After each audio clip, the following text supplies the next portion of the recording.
శ్రీ గురుభ్యో నమః. విశ్వకర్మోం గురుబ్రహ్మ గురుర్విష్ణు గురుర్దేవో మహేశ్వరః గురు సాక్షాత్ పరబ్రహ్మ తస్మై శ్రీ గురువే నమః.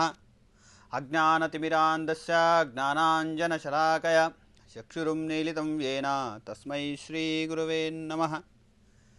ఈ సెప్టెంబర్ 17న విశ్వకర్మ యజ్ఞ మహోత్సవమని, విశ్వకర్మ జయంతి అని అందరూ చేసుకుంటున్నారు. ప్రపంచవ్యాప్తంగా ఒక పెద్ద పండుగలాగా చేసుకుంటున్న ఈ విశ్వకర్మ యజ్ఞ మహోత్సవం కానీ, విశ్వకర్మ జయంతి కానీ ఏ విశ్వకర్మకి సంబంధించింది అనే ఒక సమస్య, ఒక ప్రశ్న అందరిలోనూ ఉంది. అంటే ఇక్కడ పురాణాల్లో విశ్వకర్మ ఉన్నాడు, వేదాల్లో విశ్వకర్మ ఉన్నాడు, ఉపనిషత్తుల్లో విశ్వకర్మ ఉన్నాడు. ఏ విశ్వకర్మకి సంబంధించినట్టు ఈ 17వ తారీఖు విశ్వకర్మ యజ్ఞ మహోత్సవం చేస్తున్నారనేది అందరిలో ఉన్న ఒక ప్రశ్న. అంటే కొందరు ఏంటంటే విశ్వకర్మ అంటే ఒక్కడే అని అనుకుంటున్నారు.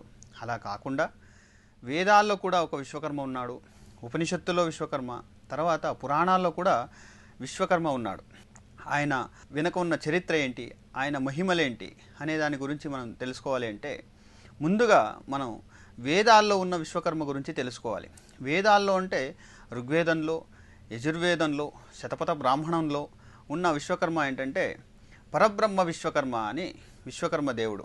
ఆయన పరబ్రహ్మ అంటే ఈ మూల సృష్టికి, ఈ ప్రపంచ సృష్టికి, ఈ ప్రపంచానికి మొత్తం పంచభూతాలు, పంచతత్వాలు అన్నీ సృష్టించి, ఈ ప్రపంచాన్ని సృష్టించి, మనిషిని సృష్టించి, ప్రతి ఒక్కటిని సృష్టించి, పరిసరాన్ని సృష్టించిన పరబ్రహ్మ విశ్వకర్మ అని మనం చెప్తూ ఉంటాం. ఆ పరబ్రహ్మ విశ్వకర్మకి 5 తలలుంటాయి.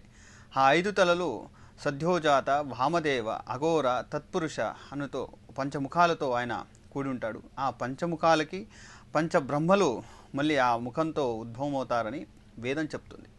దానికి పుష్టి ఇచ్చేలాగా ఆయన ధ్యాన శ్లోకం కూడా మనం తెలుసుకోవచ్చు. పంచవక్త్రం జటాధారం పంచాదశ విలోచనం సద్యో జాతాననం శ్వేతం వామదేవంతు కృష్ణకం అఘోరం రక్తవర్ణం తత్పురుషం పీతవర్ణకం ఈశానం శ్యామవర్ణంచం శరీరం ఏమవర్ణకం దశబాహుం మహాకాయం కర్ణకుండల శోభితం పీతాంబరధరం దేవం నాగయజ్ఞోపవీతినం రుద్రాక్షహార సంయుక్తం వ్యాఘ్రచర్మోత్తరీయకం అక్షమాలాబ్జ నాగేంద్ర శూలాయుధ పినాకినం వీణాం డమరుగం బాణం శంఖం చక్రం కరాన్వితం దేవదేవం మహాదేవం విశ్వకర్మాణమవ్యం అను ఆయన ధ్యాన శ్లోకం కూడా ఉంది. ఏం చెప్పుంది ఈ ధ్యాన శ్లోకం అంటే పంచవక్త్రం అంటే 5 తలలున్నవాడు, 5 తలలున్న దేవుడు అని చెప్తుంది. పంచవక్త్రం అంటే 5 తలలు అని. పంచవక్త్రం జటాధారం, జటాధారం అంటే జుట్టేసుకుని ఉన్నాడు, జటాధారం. పంచాదశ విలోచనం అంటే ఆయన ముఖం నుంచి 5 మంది ఉద్భవించారు, 5 మంది ఉన్నారు. పంచాదశ విలోచనం. సద్యో జాతాననం శ్వేతం అంటే ఒక్కొక్క ముఖానికి సద్యో జాతాననం శ్వేతం అంటే ఒక ముఖం తెల్లటి రంగులో, సద్యో జాతానం శ్వేతం అంటే తెల్లటి రంగు, సద్యో జాతానం శ్వేతం. వామదేవంతు కృష్ణకం అంటే వామ ముఖంలో ఉన్నది నలుపు రంగు. వామదేవంతు కృష్ణకం అంటే కృష్ణ అంటే నలుపు రంగు అని అర్థం. వామదేవంతు కృష్ణకం. అఘోరం రక్తవర్ణం అని చెప్పారు. అఘోరం రక్తవర్ణం అంటే ఎరుపు రంగులో ఉన్నది. తత్పురుషం పీతవర్ణకం అని చెప్పారు. పీతవర్ణకం అంటే పసుపు రంగులో ఉన్నది. ఇలాగా 5 ముఖాలకి 5 రంగులు కూడా చెప్పారు. అదే కాకుండా ఆయనకి దశబాహుం మహాకాయం అని కూడా చెప్పారు. దశబాహుం అంటే 10 చేతులున్నవాడు అని. మహాకాయం అంటే చాలా నీలకాయంతో ఉన్నవాడు మహాకాయం. కర్ణకుండల శోభితం. కర్ణకుండలాలు అంటే చెవిలో ఉన్న కమ్మలు ఉన్నాయి ఆయనకి. కర్ణకుండలంతో ఆయన శోభిస్తున్నాడు అని కర్ణకుండల శోభితం. పీతాంబరధరం దేవం. పీతాంబరం అంటే పసుపు రంగులో ఆయన బట్టలు వేసుకున్నాడు అని. ఇప్పుడు ఎరుపు రంగులో కాషాయ వస్త్రాలు అంటే ఎరుపు రంగులో, పీతాంబరం అంటే పసుపు వస్త్రాలు అని శాస్త్రం చెప్తుంది. పీతాంబర ధరం దేవం అంటే దాన్ని ధరించాడు. పీతాంబర ధరం దేవం.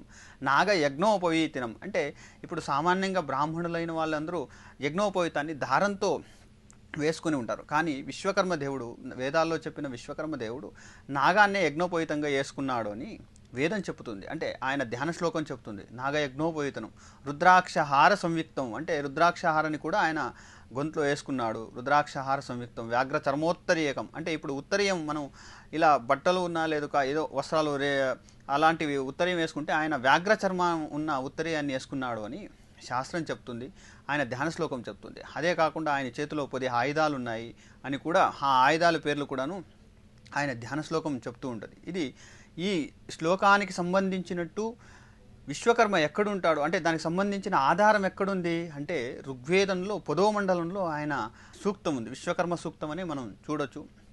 81, 82 సూక్తాలని మంత్రాలని మనం చూసినప్పుడు అక్కడ మనకి ఉంటుంది. అది 14 రుక్కులతో కూడా కూడి ఉంటుంది. మనం ఆ ఋగ్వేదం 10వ మండలంలో చూస్తే విశ్వకర్మ గురించి మనకి స్పష్టంగా ఆయన మనకు తెలుస్తుంది. అక్కడ విశ్వతశ్చక్షురుత విశ్వతో బాహు అని ఆయన్ని వర్ణించారు. విశ్వతశ్చక్షురుత అంటే ఆయనకి ఈ ప్రపంచమంతా కళ్ళున్నాయి, ఈ ప్రపంచమంతా బాహు అంటే భుజాలున్నాయి అని కూడా వేదంలో ఆయన్ని స్తుతిస్తుంది, ఆయన గురించి గొప్పగా చెప్తుంది. దీన్ని చెప్పిన వారెవరు అని చూస్తే దాన్ని చెప్పిన వారు భౌవన ఋషి అని ఒక భౌవన ప్రభు అని దాని ముందు మీకు దాని గురించి ఇంకా చక్కగా వివరిస్తాను నేను.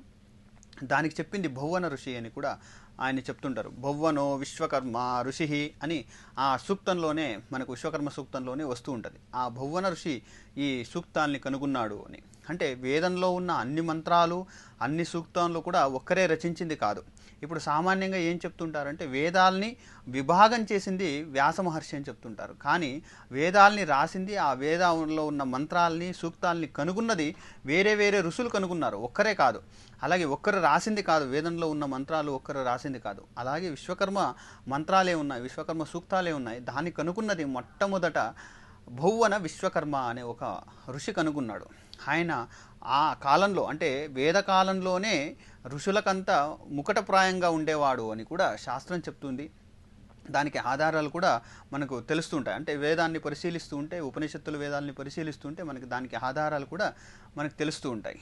ఇది కాకుండా మనకు ఇప్పుడు మనం ఈ కార్యక్రమానికి సంబంధించినట్టు మనం ఆలోచించింది అయితే మనం దేవశిల్పి విశ్వకర్మ అని మనం చూస్తూ ఉంటాం. ఈ దేవశిల్పి విశ్వకర్మ ఎక్కడుంటాడు, మనకి అక్కడ ఆయన ఆధారాలు ఎక్కడ దొరుకుతాయంటే మనకు పురాణాల్లో ఆయన గురించి చాలా చక్కగా మనకు ఆధారాలు తెలుస్తూ ఉంటాయి.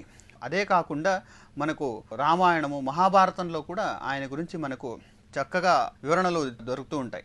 ఆయన గురించి చాలా విషయాలు మనకు కూడా తెలుస్తూ ఉంటాయి. అవన్నీ కూడా మనం ఇంకా ముందు ముందు మనం తెలుసుకుంటూ ఉందాం.